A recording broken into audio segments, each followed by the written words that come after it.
Hello everyone and welcome to this special weekday Motor Trade Radio podcast, powered by Motors, the driving force behind multi-site advertising, with Philip Nothard and Curtis Hutchinson, bringing you all the chatter that matters across the franchised and independent dealer sectors.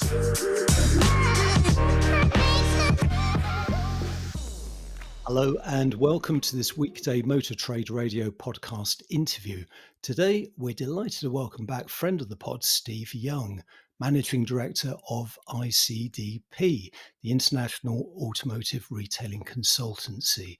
Steve is also the Managing Director of Auto West London, the all-new Omoda and Jaecoo site, which opened for business in March this year and marked the UK debut of Chiswick Automotive, Turkey's biggest dealer group.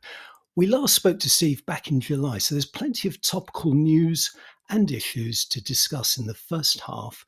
Then, after the midway break, we'll have an update on his experiences as a dealer boss with his take on how his 1st September plate change went. So welcome back to the pod, Steve. Great to have you back on. Thanks, Curtis, and good morning to you as well, Phil.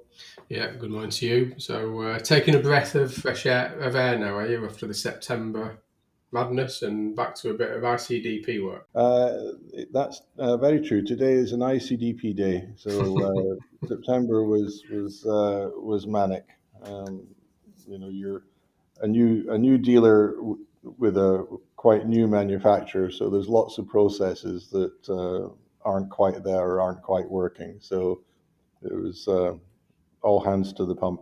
Yeah, well, we'll get on to that after the midway break, and it'll be great to hear how it went, because I think it sounds very positive. But I mean, obviously, we can't have you back on, and obviously your background and experience without talking to you about one of the biggest stories that we've been covering on the podcast for some time now, which is the cyber attack on JLR, which forced production to be suspended throughout, obviously September being a key month, as we've just been talking about there, with a phase now restart happening as we speak. I mean, as an industry analyst, what was your take on how damaging this has been for the JLR brand, its dealers, its customers, and its whole supply chain? I don't think it's good for the brand or the dealers or supply chain, but I do think it's overstated to some extent. You know, clearly the lack of production for a month impacts the cash flow for everybody, and that's important.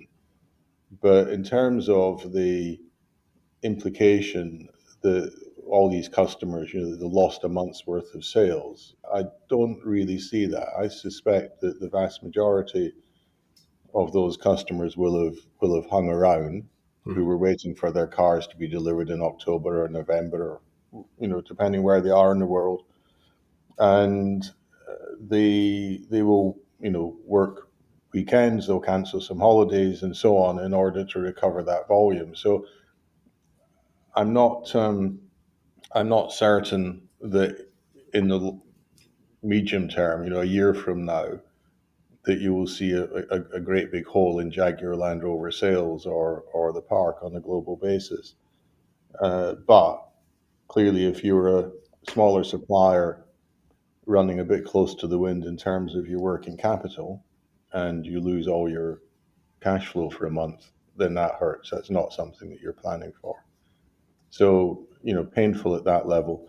On the parts supply, I think that's probably the worst impact, because JLR customers have suffered already with disruption when they changed their arrangements for after sales, went to a big centralized warehouse, and so that's a recent memory, and barely recovered from that, and then you've got another disruption, and so that could impact on customer loyalty, that they've car could have been off the road twice in a year waiting for parts. And I mean, with this, I mean, do you think there's lessons being learned? I mean, during the pandemic, we had lessons learned around that, supply chain. And I think the reports are that was Renault hit last week as well. I mean, is there going to be something around this, around the potential of these cyber attacks and the impacts on the manufacturers?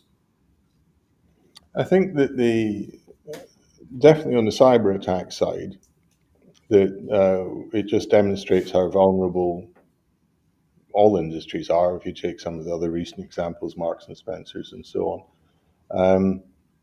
But in terms of the actual design of the supply chain, then to me it's inconceivable that you would go back to the um, traditional supply chains, from when I was young, working in manufacturing, and there were warehouses full of parts on the manufacturer site, but also a very limited range of options that you could have.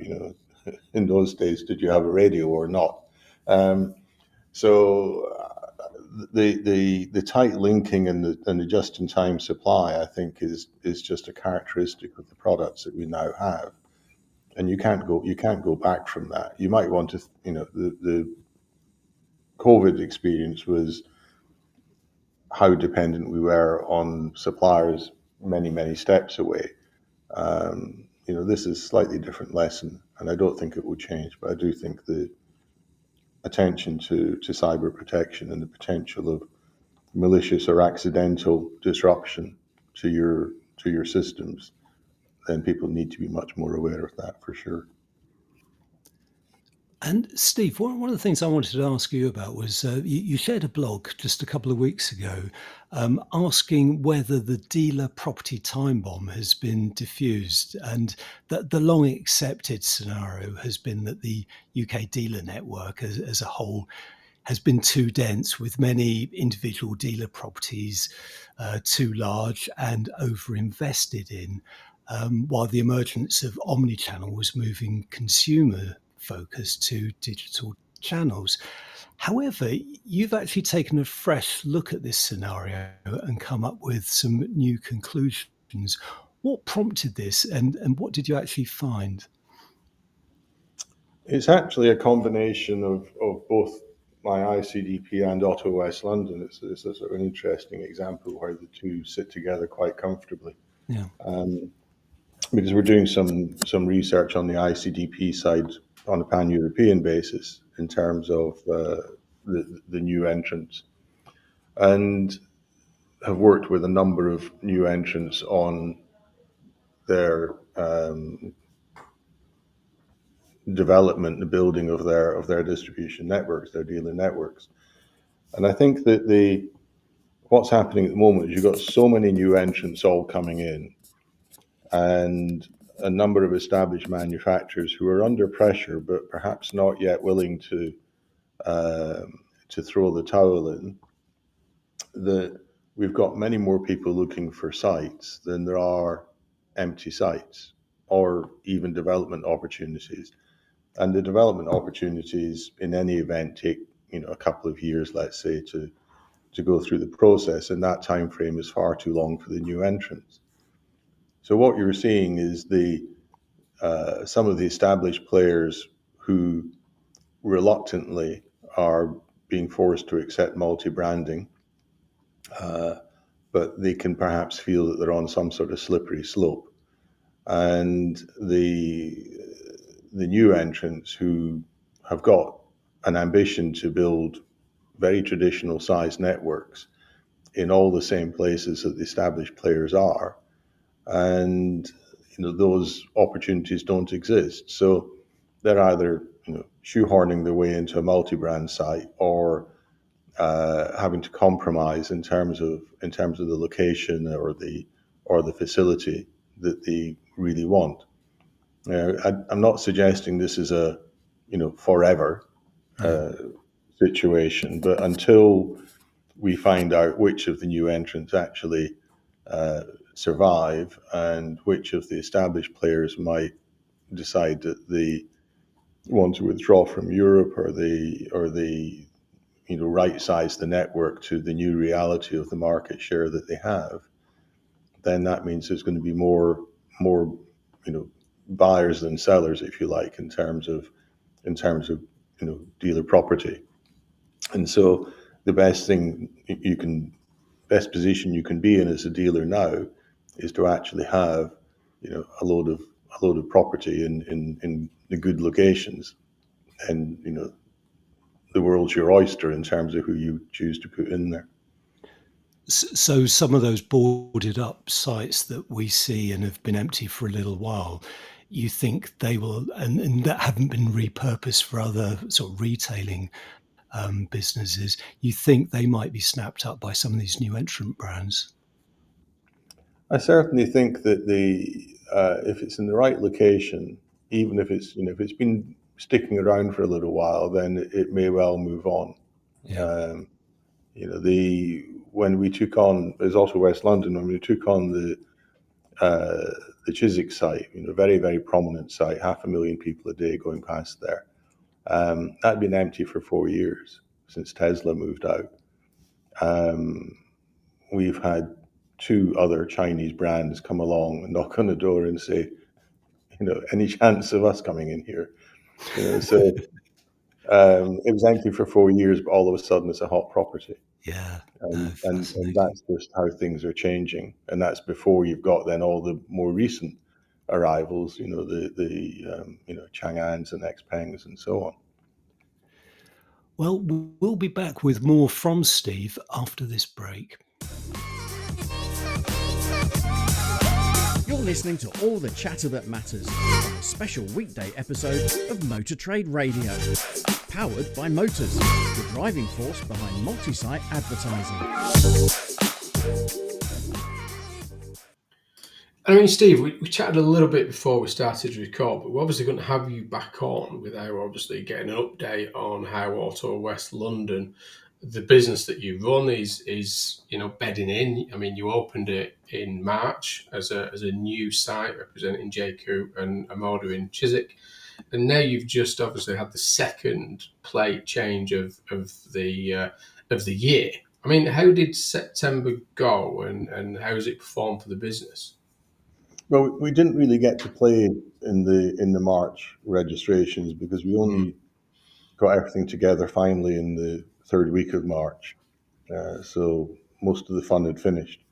But the team have done an amazing job. I mean, the product is good, and you see that. It's Jaecoo J7, fourth best-selling car in September in the UK market. I mean, it's just amazing for a product that's only been on the market for 6 months. And it's not as if it's being, distressed particularly. Yeah, I mean, there's some good deals on it, but it's not silliness. It's not all fleet market. We do virtually nothing in the fleet market. But we've got in September we did over 150 sales or 150 registrations. If you take that an annualized level, it's sort of 900 units a year, which is amazing for a 6-month-old business. Obviously, we're very fortunate in terms of the location we're in. We're fortunate that we have the backing of Cheetash, so we're not a typical startup in that respect. But it just does show what the opportunities are. And, from our point of view now, it's the question of, with the Chiswick site sort of on track to, be over 1,000 sales next year probably, then where's the next opportunity? And that brings us back to what we were discussing before the break about, where do we find the sites? And, we've got, a number of discussions with established brands and with new entrant brands where, we could open up if we had the site.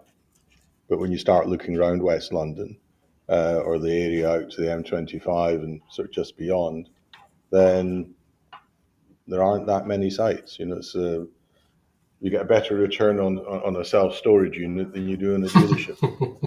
That's an interesting point made, that, because if you further coming up north, you obviously got more choice, but where you are in terms of your territory, choice is limited, isn't it? It is, and they, I'm assured that comment about the self-storage units is correct by somebody who's been in the dealer property business for a long, long time. And I think the point is you then have to do something differently. That you can't have the same sort of site in West London that you would have in, let's say the suburbs of Birmingham or Manchester or Leeds or wherever, and make money. Yeah. It's inconsistent. We're doing, we're beating our volume plan. We're also beating our profit plan. And that's because we're actually operating on a very small site. It may be an expensive site, but it's also a very small one. And that's helps in terms of getting a return when you're faced with such high costs. You can't do anything about the labor cost. Yeah. And you do incur some significant labor costs. We've got, through September, we had 3 people permanently driving cars between our prep location and the sales location, for handover on a daily basis, because each trip was an hour to an hour and a half for one car. Yeah. So you can't do anything about that, but you can do something about the property costs, and you can do something about working smarter. Yeah. So I think the technology stack that we're putting into place is probably, one of the most advanced in the country, full stop. And a lot of that is just about making sure that we make the most of every single lead, make sure that we give the customers a great experience and so on.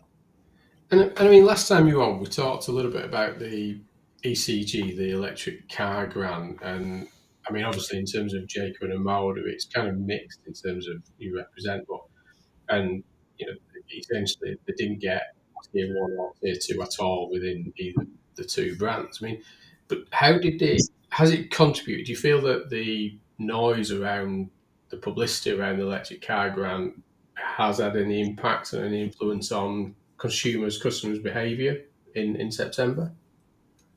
I think it has. I think we touched on this before, I think, but I think in some respects the most important one's a psychological one, that they can see a very, very positive signal from the government saying that electric cars are important, whereas they were getting mixed messages before when it was, 2035, 2030, 2035, withdrawal of incentives and so on. So I think that psychological one is important regardless of your brand and regardless of the qualification for the ECG or not. But I think and the manufacturers, in practice, regardless of whether they're getting the money from the government or from their own pockets, are putting deals on, because that's the market. You can't have somebody who's, clearly we only have the Ford product at the moment, but you can't have somebody offering £3,500 discount and you're not trying to match that. And it may just be a repackaging, but the customer perception is they're now getting a better deal on the electric car than they were 3 months ago. Whether that's true or not is another question, but it is creating the interest, and certainly we had more interest in EVs in September than we had, say 3, 4, 5 months ago. We don't have a massive range at the moment. We've got another one coming this month with the Jaecoo E5, but the interest is definitely up, and our issue at the moment is that there aren't enough electric Omoda Jaecoo products to go round, so it's a stock shortage. And whilst you were talking, Steve, I was just looking at some of the SMMT stats for September, because the market as a whole was up 13.7%, but it was driven mostly by fleets, which took a 56% market share. And as you were saying, your business is pretty much primarily exclusively retail. So you did buck that trend. But one of the things that interested me was looking at Jaecoo and Omoda's total market share across the market in September, because collectively the both brands generated a 3.45% market share, so 3.5%. I mean, that's pretty bold, isn't it, for new brands coming to the UK to have that sort of market share so soon after launch? It's incredible. I mean, I was looking at them last night as well and circulated a little analysis to the team, but they're sitting,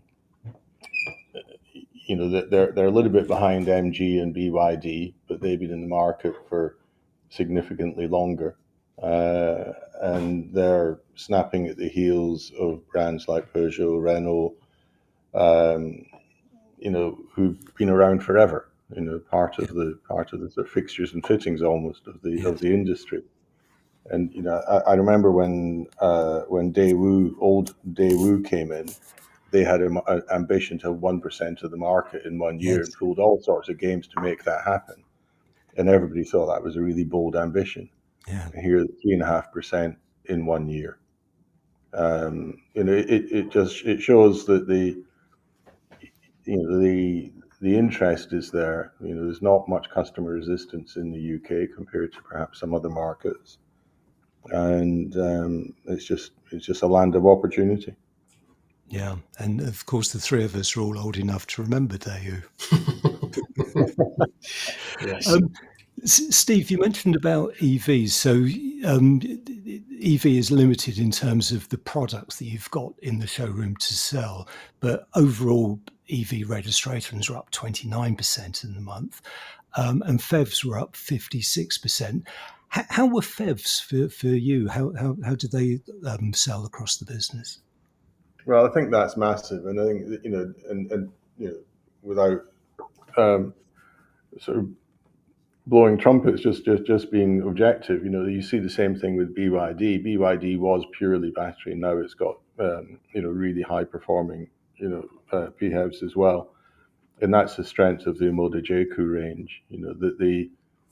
I drive an '09 that's got 90 miles of battery range. The J7 is 50 miles of battery range, and that's a big part of the Jaecoo's J7 mix, and it's sitting there number 4 overall bestseller in the UK in September. The reality, setting aside government policies, green ambitions, and all the rest of it, the reality is a plug-in hybrid actually meets an awful lot of customer needs at a more affordable price than a BEV with a huge battery on board. So the product offer that Omoda and Jaecoo have really is quite well aligned with customer interest, and I think that's one of the reasons why it's successful. And I mean, finally, Steve, I mean, you're 6 months in now, or just over 6 months in. We're putting aside all the pre-planning before you actually opened. We talked when you first took that role on around coming from the other side of the fence and doing that. What in this time period, and I don't know if it's a good or bad time, and you've come off the back of a very successful September, but obviously a challenging successful September. I mean, what have you learned? What are the main challenges and opportunities you've identified since you've been on, let's say, that side of the fence as a front end operator of a retail dealership? I think obviously the relationship with the manufacturer, which you can observe as a consultant or an analyst, has a different edge to it when you're directly on the receiving end of it. But that's life. That's just a little bit of sort of adaptation. I think the location that we're in, then we've been able to hire people, good quality people, relatively easily. But I think that's just a reflection of the size of the population and so on. It's not that there's a wealth of high qualified people. It's just there's lots of them, and you can relatively easily tempt them away if you've got a good story. But I think the thing which did catch me out and still acts as a constraint on our business, which I absolutely didn't appreciate, is just the conservatism of the banks. And that has been a challenge twice over. One that we're a startup from their point of view, and that would apply to any startup. And the second is we're a startup owned by a Turkish business, which just brings in a different complication. But even if we were a UK owned startup with with good funding and a parent with deep pockets and all the rest of it, the banks would still be conservative because that's just what their rules are. Yeah. And that's got us out on getting the original banking arrangements open, getting the floor plan, doing the floor credit card processing, consumer finance arrangements, and so on. It continuously comes up, and it's been a real drag on the business. Lots of red tape, that bureaucracy, and just Lots can't get past it. Very, very rigid box ticking. Yeah. It's not that we're a startup, but by the way, the parent does 1.5 billion, and you can have a parental guarantee. Yeah. You're not interested in that because you haven't ticked the box. Yeah. And that has been the biggest surprise. I absolutely didn't anticipate that 9-10 months ago when we were in the planning stages. And you can kind of see where, just business in general, that cash flow and credit and thing is just, it can kill businesses, and it can kill very good businesses, can't it? That's the sad thing about it. Yeah, I think that the point is in our situation, it was addressable because if we'd appreciated, what a significant, card processing, you can't do anything about it. I mean, we've got that sorted now, but we've got it sorted through a Turkish bank because none of the UK banks basically would touch us because, car retail is seen as high risk for a card processing company, and we're a startup, so two strikes. But if we'd known what the situation was at the beginning, then we'd have put more capital in at the beginning and just funded our own stock from the start, and that would have allowed us, a faster ramp up. I mean, I'm not complaining about what we've had, but the reason why September was good is we put in a lot of our own capital to make sure we had the stock to trade. I mean, it's now entering, in the fourth quarter of 2025, and I suspect March seems a long, distant memory now. In the middle now, planning, 2026. I mean, it's budgeting time. 2026 is on the horizon. I mean, with that in mind, I mean, you touched on a little bit earlier around, opportunities and things like this. I mean, what's next as you start to grow the business? I mean, obviously, you're talking about the size of your site, but at the same time, it's availability of opportunities of dealership and land available. Well, our second site, which is really the satellite site supporting Chiswick, is now pretty much finished, and that's really quite a spectacular makeover of an old site. And so yesterday we were just going through the marketing effort to drive up the Bosch car service side of that, so all make service, and get the used car operation running properly. So that should be a significant contributor, because everything we've talked about on the retail side is equally true really on the after sales. So there's not a massive range of good quality repairers in the outside of the franchise dealers when you look around the area we're operating in.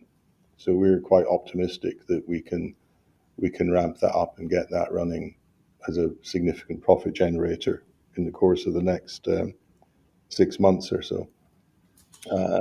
In terms of other sites, then we've got a couple of discussions going on about existing businesses, so it wouldn't be starting from scratch again. It would be taking on existing business, existing franchise, and just trying to improve that. And then there's a couple of other opportunities where if we can find the site, then we've got the opportunity to get the franchise. But it's a bit chicken and egg. You don't want to go out and take on expensive premises if you're not confident that you've got the franchise to go in there. Mm. So they, a year from now, then, probably another couple franchises, and the Wandsworth site, our satellite site, delivering a good solid profit out of all makes, and another couple physical locations. That's the rough plan. Yeah, we've got a blueprint for it now to a degree, but I'm sure Yeah, you got blueprint before you got into it. But yeah, yeah, you got lessons learned, and you don't have to go exactly. through all the. It's not a question of selecting systems and all the rest of it. It's implementing your existing systems in another site and another franchise, and so that's a simpler process than the complete blank sheet of paper. Exactly. Thanks for giving the time up today. I know you're busy with both the dealership side of things and obviously the ICDP side of things. And there's a few things coming up in October and November for you, isn't there? I think there's you've got your members meeting that's imminent that I know you've been planning for at the minute, and obviously you've got in November, I think you've got your European Top 50 and your European Distribution Network due to be published as well. Is that right? Yeah, we have. Hopefully we'll see you at the autumn meeting, Philip. But the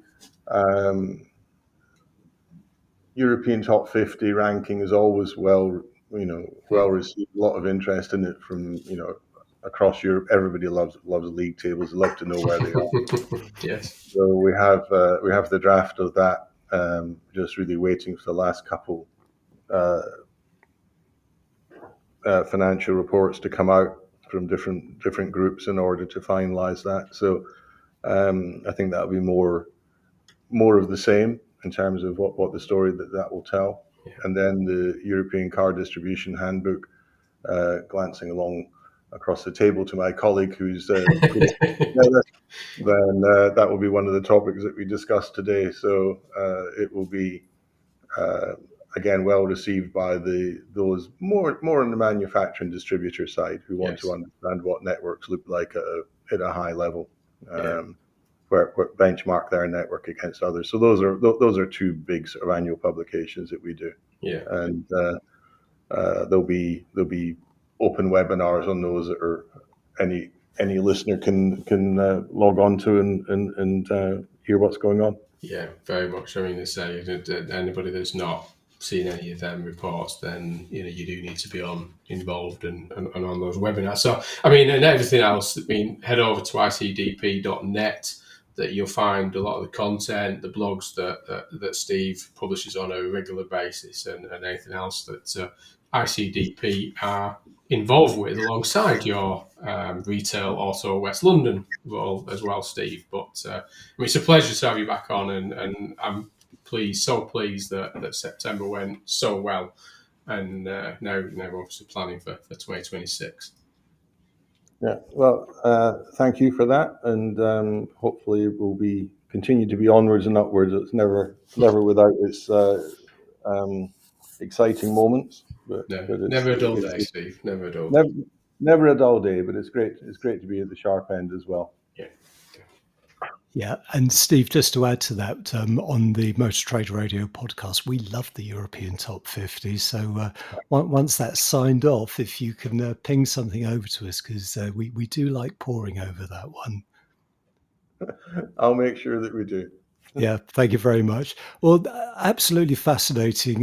Many thanks to Steve for joining us and sharing some of his thoughts, both as an industry analyst and a retailer. And many thanks to you for listening to this special weekday Motor Trade Radio podcast. We're back with the headlines this weekend, including a full lowdown on September's new car registrations. Until then, it's goodbye from me. And it's goodbye from him. Thank you for listening to this special weekday Motor Trade Radio podcast, powered by Motors, the driving force behind multi-site advertising. Philip and Curtis will be back with the week's big motor retailing headlines on Saturday. Live, on demand, wherever you are, on your podcast feed.